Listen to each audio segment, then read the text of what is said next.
Don Horacio Reyes, don Domingo Freixas, señores de la comisión, muy buenas tardes. Graba su programa final don Gian Piero Abelli. Muchas gracias.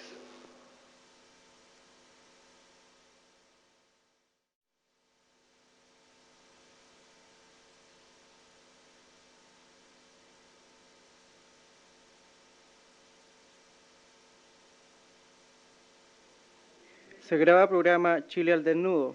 Fecha de grabación 29 de noviembre de 1993. Fecha de emisión 29 de noviembre de 1993. Dirigido y producido por Gian Piero Abelli. Fade out a los 10 segundos.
Nos encontramos en esta oportunidad con el reverendo padre Osvaldo Lira Pérez de la Congregación de los Sagrados Corazones. El padre Lira es sacerdote, filósofo y docente universitario. Quizá la principal figura que ha producido Chile en el campo de los estudios metafísicos. Es una de las eminencias de la escuela tomista en el mundo de habla hispana. Buenas tardes, padre. Buenas tardes. Empezaría como a preguntarle un poco de la vida del sacerdote, ¿no? ¿Qué lo motivó ingresar al sacerdocio? Desde luego mi familia. Yo pertenezco a una familia profundamente católica, en que el catolicismo no solamente se predicaba, sino que se vivía también. Y entonces ver el ejemplo de los míos, ver el adoctrinamiento que recibía de mi padre y de mi madre, y a lo cual se puede añadir también el que mi madre tuviera 2 hermanos sacerdotes, todo aquello fue labrando mi alma para poder yo algún día también imitarlos a ellos, y eso fue lo que me movió a entrar a la Congregación de los Sagrados Corazones. No a otra, porque yo me dediqué en el colegio, y naturalmente que lo más lógico, que la congregación que yo escogí, digamos, era justamente la congregación en la cual me había educado, que era la misma Congregación de los Sagrados Corazones, en la cual llevo ya de profeso 70 años. Bastante. La sociedad tenía mucha influencia, llamémoslo, se veía influenciada por la Iglesia Católica de la época, ¿o? Mucho más que ahora. Ahora la Iglesia Católica no tiene absolutamente ninguna influencia. No sé por qué, o más bien dicho, sé por qué, pero prefiero no exponer los motivos. ¿Cómo fue su encuentro, padre, con el tomismo? Porque siendo usted una de las grandes eminencias en nuestro país del tomismo, nos motivaría a pensar, ¿no es verdad?, en que tiene causas muy profundas.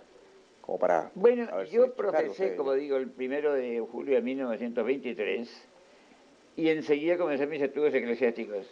Y el encuentro con Santo Tomás fue una cosa absolutamente que caía de su peso, puesto que la Iglesia Católica, aún ya en tiempos de los 13, había dictaminado que en los seminarios, en los escolasticados congregaciones religiosas y en las universidades católicas se enseñara la filosofía de Santo Tomás. Así una cosa que me cayó a mí, digamos, sin determinarlo yo, pero en fin, fue un feliz acontecimiento que se lo agradezco mucho a Dios, porque eso ha sido francamente la razón de toda mi actividad literaria, científica y doctrinal. Incluso diría la actividad religiosa también, puesto que Santo Tomás, antes que filósofo, es teólogo y es santo. O sea que el tomismo tenemos que considerarlo en el sentido de que tenía una gran repercusión en la Iglesia misma, porque sustentaba, ¿no es verdad?, Claro. la doctrina o los fundamentos, ¿no es cierto?, dogmáticos Claro. de lo que Y eso venía del año catolicismo. 70, desde el año 79, en que Santo Tomás de Aquino, digo, en que León XIII publicó la encíclica Tenni Patris sobre Santo Tomás de Aquino. Ya.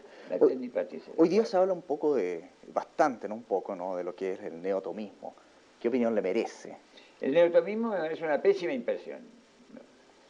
Yo siempre he dicho que el neotomismo tiene mucho más de neo que de tomismo. Y creo que no vale la pena insistir en eso. Pasando a otro tema, padre, ¿qué piensa la poesía? La poesía. Porque ocupó parte importante. Sí, señor. Yo tengo una obra en 3 volúmenes, sí, sin ninguna nota. No es que haya pocas, es que no hay ninguna. Con un total de 1100 páginas grandes que se llama El misterio de la poesía. Pero la poesía para mí no es la poesía en versos. La poesía para mí tiene un sentido mucho más profundo. Es la creación. La palabra poesía viene del griego poiesis, poieseos, que significa crear, creación. Y a su vez tiene la otra vocablo, la otra palabra, que es poema, poiematos, que significa la criatura, lo creado. Entonces la poesía sencillamente es una creación que hace el hombre utilizando ciertos medios expresivos, que pueden ser la palabra, y tenemos la poesía, esta filosofía, porque el filósofo no solamente aprende, el filósofo tiene que crear, y los grandes filósofos han sido grandes creadores, y justamente por eso es tan importante que el creador siempre se rija por la verdad y no por los caprichos personales como se han regido tantos filósofos modernos, comenzando por Monsieur Descartes y siguiendo por los filósofos modernos, por Baruch Spinoza, por Leibniz, por Kant, por Hegel, por Heidegger y por todos los demás. El crear significa producir. El creador absoluto, el poeta absoluto es Dios, que crea de la nada. La persona humana tiene que crear de materiales preexistentes. Y tenemos, como digo, como la filosofía, como poesía porque usa conceptos. La música porque usa sonidos. La arquitectura porque usa espacios. La cultura porque usa volúmenes. Y el arte literario porque usa palabras. En cierta ocasión dicen que estaba Degas, el pintor impresionista francés, hablando con un poeta francés, con Paul Valéry, y le decía, no era con Valéry, era con, el autor de Famille d'Enfants se llamaba Stéphane Mallarmé, y le dijo, estoy haciendo un soneto y no lo puedo terminar, y es cosa curiosa, porque las ideas no me faltan. Y Mallarmé le dijo, amigo de Gas, la poesía no se hace con ideas, sino con palabras. O sea, el fonema, pero no es el propio fonema, porque lo pueden hacer los animales, los loros, por ejemplo, los tordos. Ciertamente. Sí. Con palabras, o sea, con una idea encarnada en un sonido. Por eso el ejemplar literario tiene siempre cuerpo y alma. El alma es la técnica. El cuerpo es la imagen, es el elemento material que recoge la técnica y la contrae en un momento determinado.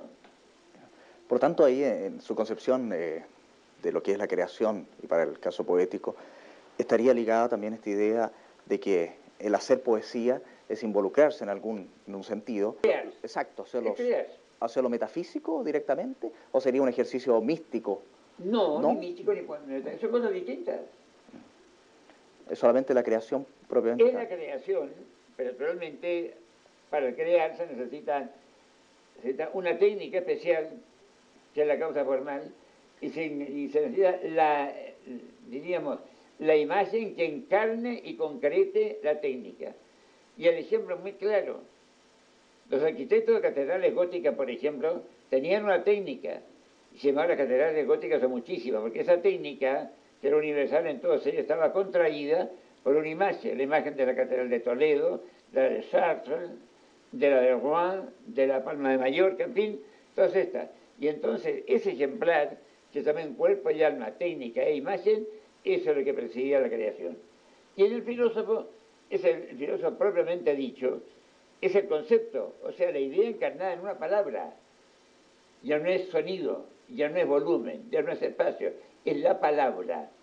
Pero la idea encarnada en la palabra es la creación filosófica. Tomando, padre, a los creadores o ¿cuáles serían los intelectuales como olvidados dentro de la historia de Chile? Porque hoy en día, con llamémoslo lo que significa, el significado muy contemporáneo de cultura, deja a la ultranza a los grandes pensadores de la historia de Chile, desde la época colonial. ¿Cuáles serían, a su juicio, aquellos personajes importantes, como que habría que destacar? Yo creo que la historia de Chile después de la independencia me parece que no había ningún pensador, o muy poco importantes. En la edad española, en la época de lo que llaman la colonia, que no fuimos colonia porque fuimos reinos, así que hablando de colonia se expresa más la gente, no hubo colonia española. O situación jurídica, reinos españoles dentro del imperio, en plena igualdad con España. Y ahí hubo grandes pensadores. Desde luego, hubo muchos más hombres de categoría universal que después en la época republicana. Porque ahí estaba, por ejemplo, los grandes historiadores, el padre Miguel de Olivares, el padre José Antonio de Valle. Desde luego estaba el padre de Lacunza, el gran teólogo Manuel de Lacunza y Díaz Varela. Estaba también el padre Juan Ignacio Molina, que no está el abate Molina, que era el jesuita, padre Juan Ignacio Molina, científico de categoría universal. Y estuvo desde luego el primer poeta épico de Chile, que fue Pedro de Oña, el autor del Amado, que nació en los confines de Angol. Estas han sido las grandes figuras representativas de Chile. Y por eso, por no conocerse esto, se realizó la estupidez, porque es estupidez, que en la exposición de Sevilla se pusieron como personajes representativos de Chile, primero a Lautaro, lo más español que podían encontrar, a O'Higgins, al inevitable Gabriela, al inevitable Pablo, a Arturo Prat, el cual estuvo muy bien, porque ese me parece que es, yo lo considero el primer héroe de Chile, el más importante. Tiene calidad de héroe, por lo demás. Claro, tiene Sí, calidad de héroe. ¿Qué piensan los intelectuales de moda? Porque que no están en cierta medida como rigiendo los patrones de la sociedad contemporánea. Nicanor Parra, por ejemplo. Tengo que decir una cosa, que a mí la palabreja que de intelectual me horroriza. Me da 100 patadas, como dicen los españoles. No creo que... No, es alguien que me dijo, usted es un intelectual, no soy suficientemente tonto para ser intelectual. Esa fue la respuesta que le di yo. Ser inteligente es una cosa, ser intelectual me parece a mí que es una calamidad. Porque es el tonto grave que presume de tal. No es decir que es intelectual. Pasando a otro ámbito, padre, ¿cree usted que la democracia liberal es como la panacea o el mejor sistema de gobierno? Yo creo que es un régimen completamente ateo de gobierno. Porque con la soberanía dice la democracia liberal que reside en el pueblo. San Pablo dice que reside en Dios. Y yo, entre quedarme con la chusma moderna o quedarme con San Pablo, infinitamente me quedo con San Pablo. Y por eso la democracia liberal, por no situar la soberanía en Dios, es un régimen ateo, absolutamente ateo. Por eso yo, por ejemplo, esa pregunta que hacía el padre Alberto Hurtado, que está ahora en vía de beatificación, y se preguntaba si Chile era un país católico, yo creo que la pregunta del padre Hurtado no se comprendió en toda su profundidad. Porque generalmente se cree que preguntar si Chile era un país de católicos, y no es lo mismo ser un país católico que un país de católicos. Puede que haya la mayoría de gente católica en Chile y el país, como país, no sea católico. Y yo distingo entre el país y una multitud o una chusma, porque el país tiene su unidad propia. Y voy a dar un ejemplo. Los materiales que tiene una casa, porque si uno lo desmonta o si uno diríamos, imaginativamente, se coloca antes de la casa, lo coloca todos los materiales unos al lado de otros, y evidentemente que tiene todos los materiales que va a disponer la casa, pero falta algo, no hay casa. ¿Por qué no hay casa? Porque no es la forma de la casa. Y lo que da la forma a esta multitud, que se llama sociedad civil, le da la unidad. Y esta unidad o forma es lo que dice el padre Jonta en su Tratado de Derecho Natural, la unidad de fin, de tendencia y de realización, que es lo que le da esa unidad de orden a esta multitud que la constituye en sociedad civil. Y esa forma tiene que estar basada en Dios. El mismo Cristo, cuando Pilato le dice, a mí no me respondes, no sabes que tengo poder para libertarte y poder para crucificarte, Cristo le pregunta, le responde de una manera muy clara y muy categórica, no tendría poder sobre mí si no se te hubiera dado de lo alto. de arriba, no de la chusma. El poder no viene del pueblo, el poder viene de Dios. Y todo el que dice que el poder viene del pueblo es políticamente ateo, aunque se crea cristiano. Por tanto, el concepto de soberanía popular no estaría presente. Es estúpido. Dentro de Dios, ¿no? ¿Verdad? Claro. Dentro del... No hay soberanía popular, hay soberanía de Dios. Tocando algunos como temas o llamémoslo cuestionamientos propios de la década del 50 en adelante, en Chile existió la reforma agraria y, ¿no es cierto?, en los años 60, el significado de como el desmoronamiento de las grandes instituciones, y principalmente la universitaria, cuando vino la Universidad para Todos. Sí. ¿Qué le parece ese momento en la historia de Chile? Primero, yo siempre he hablado no de reforma agraria, sino del latrocinio agrario, porque fue un latrocinio organizado por el gobierno de entonces, que se llamaba Eduardo Frei Montalva. Y doy un ejemplo, y bien cercano. Yo tengo un primo hermano político, Augusto Rodríguez Ruiz Regamboa, que tenía su fundo a 3 kilómetros de San Vicente de Tahuatahua. Tenía unas 300 hectáreas, unas 180 cuadras más o menos, de frutales. Lo fue a inspeccionar el gobierno de entonces. Lo encontró, el que fue a inspeccionar se llama don Patricio Elwin Azócar, hoy día presidente de la República. Vio el fundo, lo inspeccionó y le dijo a mi primo, está tan bien trabajado que no lo vamos a tocar. Pues bien, ese fundo que no iban a tocar, se lo arrebataron y no le dio a mi primo ni un céntimo. Eso se llama un latrocinio. Y el que hace latrocinio es un ladrón. Luego, para mí, don Miguel Elwin Azócar, actual presidente de la República, es un ladrón. Porque claro. Duras palabras. ¿Cuál es su opinión referente a lo que fue el gobierno de la década de 70 de la Unidad Popular?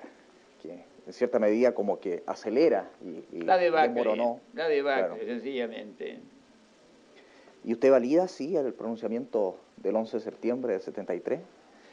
Claro, sí fue un pronunciamiento legítimo, porque primeramente usa todos los términos, es decir, emplea todas las condiciones de Santo Tomás de Aquino. Para que una revolución sea legítima, ¿qué eso requiere?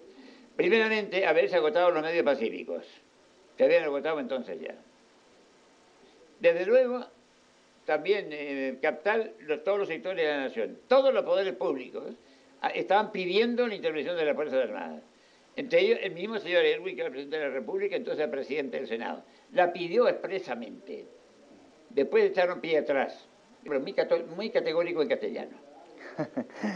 Padre, su reciente libro, Los Derechos Humanos, Mito y Realidad, hace justamente referencia a esta denominación de derechos humanos que está muy en boga y en boca del común de la gente. Sí. ¿Qué piensa usted referente a lo que significa que la gente que está cacareando los derechos humanos todavía no saben ni lo que son derechos ni lo que son humanos, ni lo que es humanos, porque si no saben lo que son los derechos humanos. Yo siempre he dicho, la grandeza del hombre consiste en esto, en que es por creación imagen de Dios. Hagamos al hombre imagen y semejanza nuestra. Y por participación, por sobrenaturaleza, es hijo de Dios. No hemos recibido, dice San Pablo, el espíritu de servidumbre para recaer en el temor, sino el espíritu de adopción por el cual llamamos Padre a Dios. Capítulo 8 del Epístola a los Romanos. Y naturalmente, si hemos recibido el espíritu de adopción y llamamos Padre a Dios, es que hemos recibido la adopción de hijos. Esto es más claro que el agua. Sí. Esa es la grandeza nuestra, ser hijo de Dios por adopción y ser imagen de Dios por creación. Ahí está la grandeza de lo humano. Por lo tanto, dándose a los deberes. Evidente, primero la vida humana comienza por un deber. El deber de reconocer el soberano dominio de Dios sobre todas las cosas. Después comienzan los derechos. A mí se me da un talento que es la vida. Ahí viene la parábola de los talentos. Y este es el talento que es la vida que ha recibido de Dios, ¿no? Y no lo podía solicitar porque no era nadie antes. No podía solicitar yo que me dieran la vida. Tengo que defenderla contra los que la atacan. Y ahí comienza el derecho a la vida, el derecho a conservar un don que me ha sido dado por Dios sin que yo lo pidiera. Correcto. Esa es la visión exacta de las cosas. En ese sentido, también el pensamiento liberal se ha infiltrado a partir del siglo XIX, el último tercio del siglo XVIII y principalmente el siglo XIX, hacia lo que es la Iglesia Católica. ¿Usted ve que estamos en una apostasía de los últimos tiempos o existiría, llamémoslo, una nueva posibilidad de reforma dentro de la misma No iglesia? sé, para mí esto está tomando la facha de ser una apostasía de los últimos tiempos.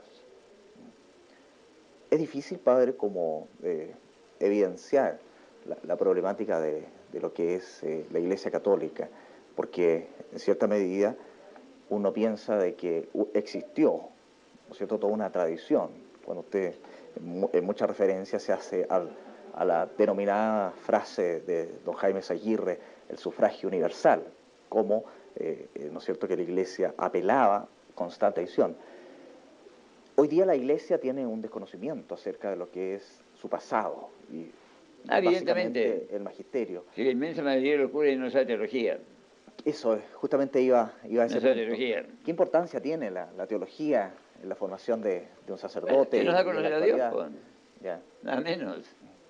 Cuando se pierde el abandono de la teología, ¿la Iglesia queda a la deriva virtualmente o, No, porque o la hay iglesia posibilidades? no, porque Está la iglesia está asistida asistida, por está Cristo. asistida, pues, evidentemente. Sí, pero también se pueden permitir muchas calamidades y Cristo también ha permitido muchas calamidades como están pasando ahora en la iglesia. Entiende la apostasía del sacerdocio.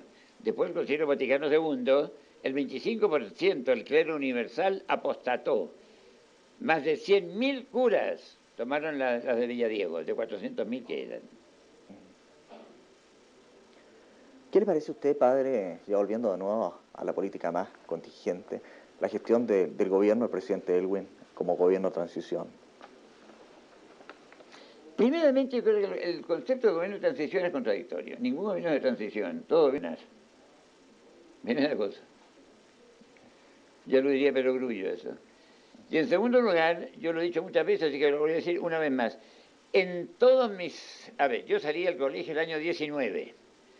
Hace entonces 74 años que salí del colegio. Por lo menos hace 74 que más o menos discurro como persona. Yo puedo decir que en estos 74 años no he visto jamás un gobierno más inepto y más torpe que el actual. Esto lo digo a quien quiera oírmelo. Categórica la afirmación. No sé, me gustaría como también dejar constancia un poco de lo que significó su estadía en España, padre. ¿Cuáles fueron las motivaciones que se incurrió en el año 39 y 40 cuando usted se abandonó el país? No sé si nos puede contar un poco. Sí, hombre, pero con mucho gusto.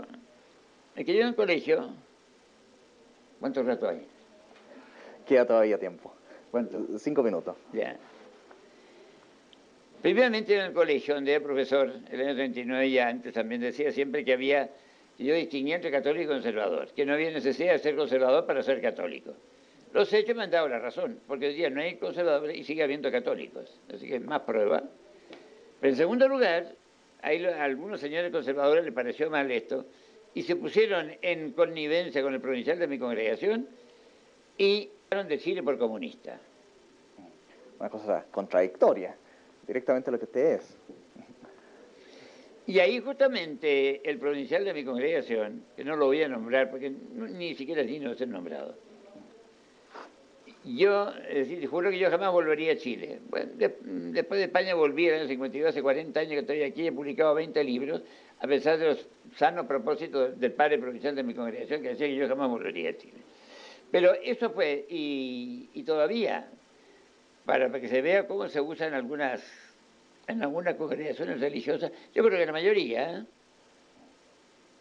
yo le dije al padre general que me llamara porque aquí no me podía quedar, ¿no? Después, porque el padre general me dijo que no debía salir de la congregación. El padre Carlos, que era el provincial, el apellido no lo voy a decir, me dijo que yo tenía vocación para cualquier congregación religiosa, menos para la mía, porque yo había tratado de sacar de la congregación a un tesoro de santidad, el mismo tesoro de santidad que después se ayuntó con una mujer y después se amontonó con ella y pegó. Bueno, entonces como el padre general me decía que no debía salir, yo no salí, entonces dije me llamara, y me llamó. Yo llegué a Bélgica entonces el 1 de mayo del 40, 10 días antes que entraran los alemanes, y él me recibió magníficamente bien. El provincial aquí me había dicho que el general quería que mi familia pagara los gastos del viaje. Si quiere le muestro la carta del padre general. Me dijo, no, le dije, no me la muestre, me basta con que usted lo diga. Cuando yo llegué donde el padre general, me preguntó qué ha dicho su familia. Padre, le ha parecido un poco raro la carta que usted escribió en que pedía que mi familia pagara el viaje. Yo no he escrito nunca esa carta, me dijo. De manera que el provincial me mintió, ofreciéndome mostrar una carta que no había sido escrita. Eso en castellano se llama estafa. Porque el adueñarse del dinero ajeno con engaño se llama estafar. Ciertamente. El fulano se adueñó el dinero a mi madre mintiendo, era una estafa, era un estafador. Yo me quedé 12 años en España, que fueron los 12 años más interesantes y más estupendos de mi vida, lo digo aquí que lo primero. Porque tuve acceso a todo, tuve la suerte de tener ahí el encargado de negocio, que era un compañero mío de colegio, Germán Vergara Donoso, que después fue presidente, fue ministro de Relaciones aquí.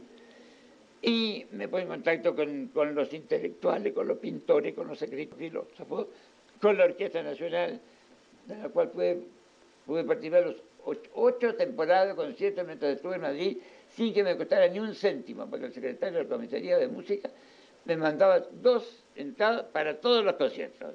Así que yo durante los 8 años que estuve en Madrid, más o menos asistí a más de 250 conciertos, sin que me costara ni un solo céntimo. Y ahí es fabulosa la gente que yo conocí. Fui también profesor en las universidades de verano, en Santander, en Cádiz y en Sevilla, ¿cómo se llamaba esto? La Rábida, Santa María de la Rábida, en el convento donde estuvo Corona antes de descubrir América. Así que estos años fueron para mí extraordinarios. Me conocí el Museo del Prado de Memoria, los museos de pintura, las exposiciones de pintura. Como yo he dicho siempre gráficamente, yo en España fui la Cenicienta antes de las 12 de la noche. Fantástico. Aquí fue la Cenicienta después de las 12 de la noche, yo había partido zapatito. Padre, también tocando un tema de lo que es la universidad y particularmente la Universidad Católica, ¿usted ve que hay una real tuición de parte del gran canciller referente a políticas importantes, por ejemplo, como la concepción de lo que debe ser una universidad católica? No la hay. Yo no la veo, por lo menos, debo estar ciego. ¿Usted cree que una universidad católica puede abrirse tan abiertamente hacia la comunidad para que se genere en el interior un pensamiento que sea totalmente, llamémoslo, caduco, que termine con las fases y los cimientos de una universidad? ¿Qué es entonces de iglesia católica? Tan sencillo como eso. Pierde consistencia, por lo tanto. Claro. ¿Cómo ve usted el futuro de nuestro país? Donde hay una carencia, ¿no es cierto?, de pensadores. Muy mal. O sea, ayer estaba conversando contigo mismo. Y él también estaba conversando con otros más. Yo lo veo negrísimo, el panel político de Chile. Yo veo que esto va a la disolución moral completa, absoluta. Ahora con la crisis misma de las instituciones, ¿no? El Estado tiende a desaparecer. Hay una injerencia enorme de los medios de comunicación que, en cierta medida, dejan, ¿no es cierto?, en la entelequia y en la espada, ¿no es cierto?, en la pared, más bien dicho, a lo que es el pensamiento letrado. Nuestro mundo actual ha perdido mucho, ¿no es cierto?, de lo que es el conocimiento intelectual en la letra. Hoy día se lee menos. ¿Cómo ve usted a la juventud chilena o mundial? A la juventud universitaria de hoy día la veo pésimamente mal. Ahora, a la juventud más reciente, esa puede ser que tenemos, pero por lo demás, no tengo yo muchas esperanzas. Parece que va llegando la hora ya, ¿eh? Todavía nos quedan minutos. Padre, también tocando los temas mismos de lo que era la creación actual. ¿Qué piensa usted, por ejemplo, de Nicanor Parra? O de Pablo Neruda, como estas grandes figuras? Ya lo dije yo en un libro que se publicó que se llamaba Matar al Minotauro, en que me preguntaban por Nicanor Parra. Yo dije, no me menten a ese roto blasfema porque no lo soporto. Está escrito en el libro eso. Y digo ahí la misma palabra, diría. Lo que es muy lapidario por lo demás. Hay una gran deserción hoy día, hay varias polémicas dentro del plano, ¿no es cierto?, de las costumbres clericales. Por ejemplo, en estos recientes días, la Cámara de los Lores en Inglaterra ha optado a la posibilidad de la apertura, ¿no es verdad?, de que las mujeres puedan ser o celebrar, ¿no es cierto?, los oficios litúrgicos que les corresponden a los sacerdotes. ¿Qué opinión le merece? Es estúpido. Pues yo pregunto siempre una cosa, ¿Dios tiene sexo o no? Evidente que Dios no tiene sexo. Sin embargo se hizo hombre, no mujer. Pero esto es un hecho. Cierto. Después los colaboradores los escogió hombres. Y a San Pedro le hizo el jefe de la iglesia y le dijo que rogaría para que su fe no pereciera. Luego San Pedro tiene la infalibilidad cuando habla como jefe de la iglesia. Y todos los colaboradores han sido hombres, nunca han sido mujeres. Y eso a mí me basta. No digo que me sobra porque estas cosas no sobran nunca, ¿no? Pero me basta, más que súper abundantemente. Volviendo al tema también de las instituciones, ¿serían las Fuerzas Armadas, quizás en particular en Chile, como las guardadoras de ¿no es cierto?, el conocimiento de la tradición? Ahí me toca ser garante? un punto más o menos porque yo soy el que cree que las únicas gente capaces de gobernar en Chile son las Fuerzas Armadas. ¿Eso por la seguridad, la disciplina, por la convicción? Por todo, por la moral y por todo. Ya. Estamos viendo aquí los señores diputados y senadores como de que preocupan es de fortificar sus patriqueras, nada más. O sea que usted es rotundamente contrario a la política de los consensos y... Totalmente contrario. Se vislumbra dentro del sistema democrático. Totalmente contrario. Por eso he dicho siempre, hace años que me hicieron una entrevista en qué pasa. Usted es democracia, yo soy irremediablemente y furiosamente antidemocrático. Está escrito esto. Claro. Eso nos llevaría a pensar que el sistema democrático en Chile ya no es la panacea ni lo va a ser. No, ni lo ha sido nunca. Y porque vamos al gobierno mundial, y el gobierno mundial, la nueva era, vamos a ver lo que va a ser el régimen más totalitario que va a poder ser, porque no va a ser totalitario sin que la gente se dé cuenta. Y queriendo la gente no darse cuenta, que es lo más grave, porque no le interesa darse cuenta. Porque la gente actual no quiere más que el consumismo, lo material. Sí. Lo demás lo trae absolutamente sin cuidado, aunque se llame católicos. ¿Qué opinión le merece a usted el general Pinochet, padre? Óptima opinión. Soy amigo personal de él y a mucha honra. Me parece muy bien. ¿Cree que los 17 años bastaron o necesitó el país? Yo el otro día me encontré con él y le dije, mire, mi general va haciendo ahora una tajadita nueva, ya le dije. Se rió. Me imagino. Y la participación de los parlamentarios ahora dentro de, llamémoslo, de todos los ámbitos del que hacer. Abominable. No sé fuera de uno o dos. De Carlos Bombalde, que soy amigo. ¿Usted ve entonces, viendo por sus respuestas, como es un gran admirador, pareciera, del sistema, no más que sistema, ¿no es verdad?, del gobierno monárquico? Ah, pero evidente. Ellos apelan a la tradición misma. Por lo mismo que, ¿no es verdad?, son ¿Quién es? El gobierno monárquico en sí. Pero evidente, si la autoridad es de uno. Sí. Salía hace justamente... Pero no monarquía parlamentaria, sí. La monarquía tradicional. Yo siempre he dicho que toda autoridad debe tener la triple función, no son tres poderes. La función ejecutiva, e incluso el padre de familia en su hogar tiene la triple función, porque establece las leyes de su hogar, poder legislativo. Las hace cumplir, Poder Ejecutivo. Y si el niño se porta mal, le hacen tantán en el pumping, Poder Judicial. Me parece. Volviendo un poco a esto de los consensos, y recordando una pregunta que debería haberle hecho en su momento, ¿qué le pareció a usted o qué le parece el informe Rettig?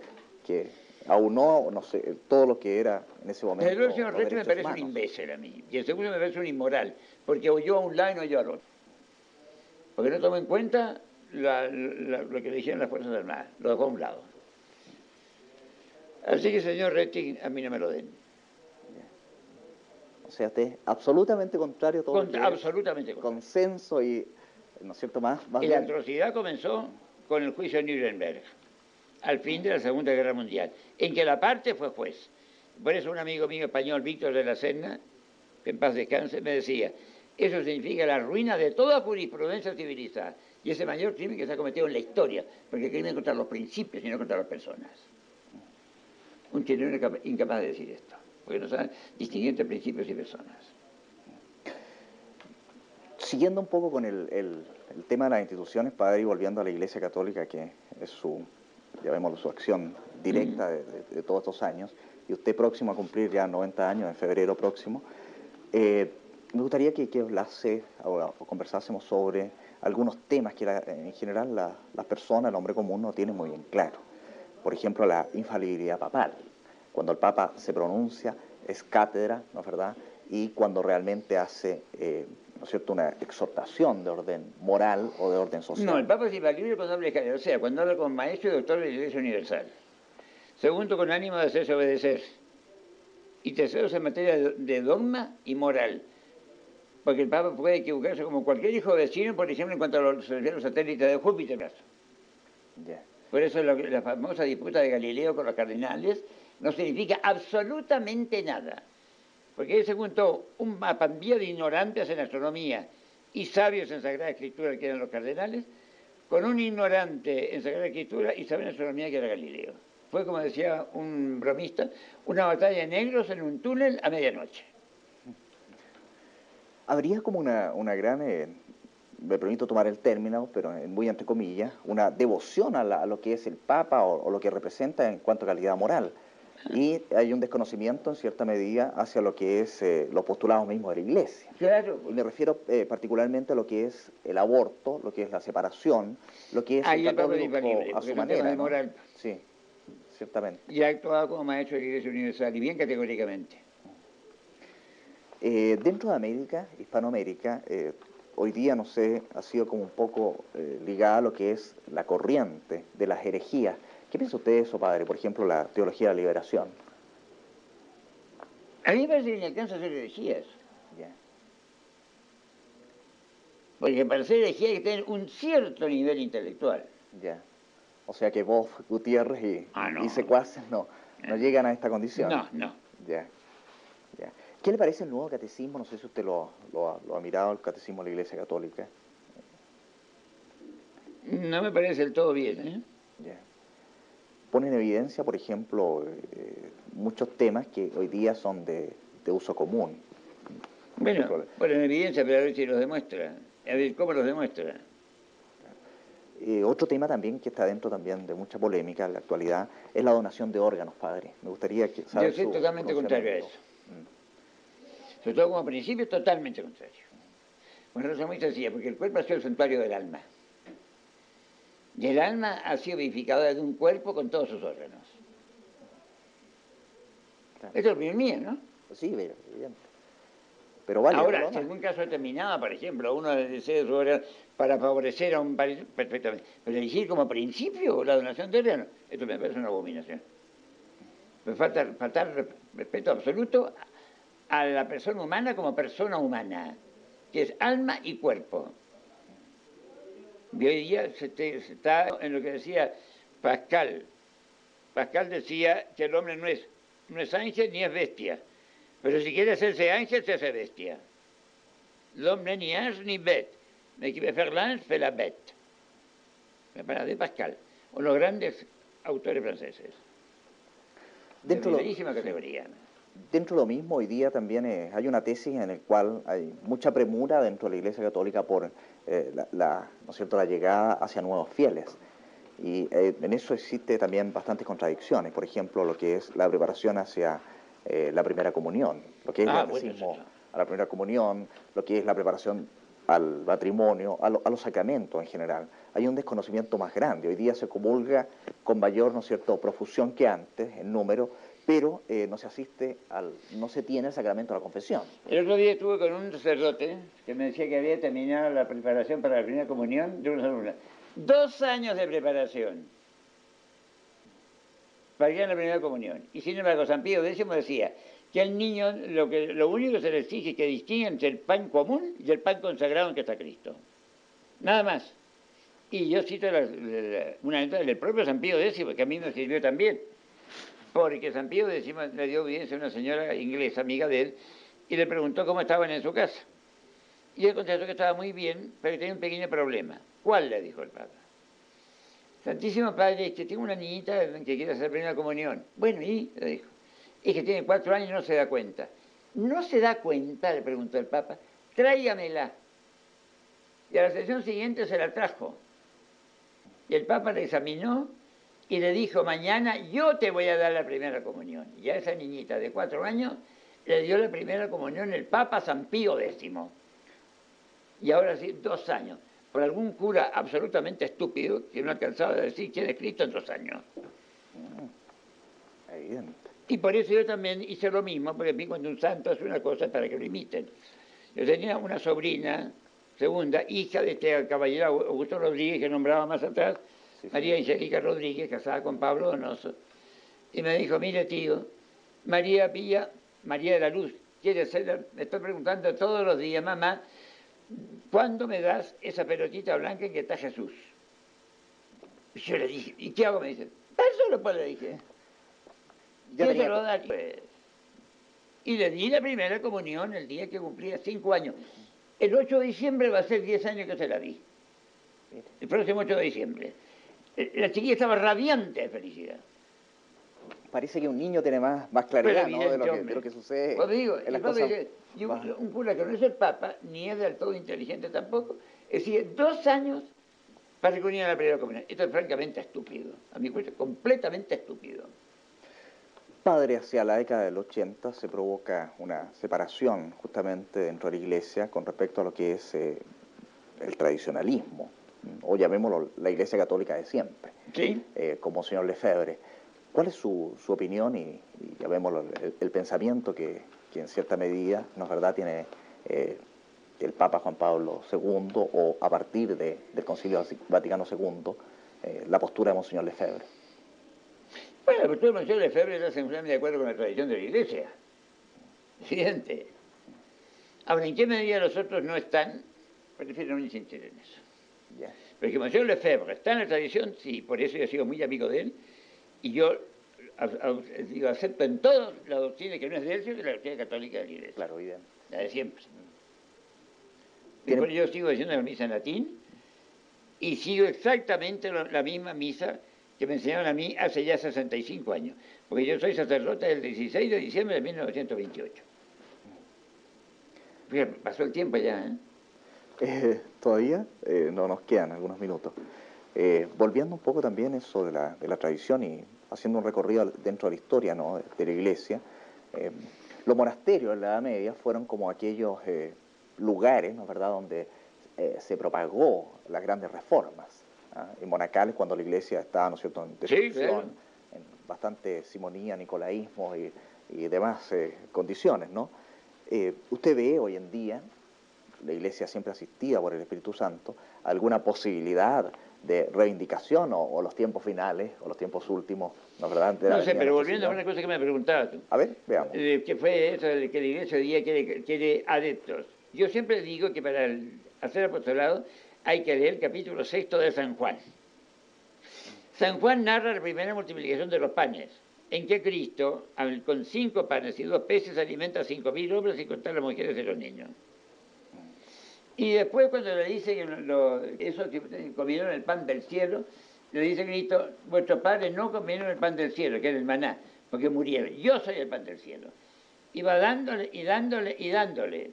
Y a pesar de eso, la gente se le va yendo. Y de 5.000 que eran, se queda con 12, los 12 apóstoles. Y todavía les dice, vosotros, ¿no queréis ir también? ¿Y qué le dice San Pedro? ¿A quién iremos, Señor? Tú eres el Hijo de Cristo vivo y tienes palabra de vida eterna. Eso hay que buscar en el apostolado. Dar testimonio y no adeptos. Me parece muy bien. Bueno, verdaderamente impactante la respuesta que nos ha dado el padre Osvaldo Lira, que a muchos enojarán, a otros admirarán fervientemente, y, ¿no es cierto?, donde pone en evidencia su pensamiento y el sostenimiento de su verdad. La verdad de la cultura. No es mía. No, la verdad de nuestro Señor. Ya. La verdad de la cultura, la inteligencia.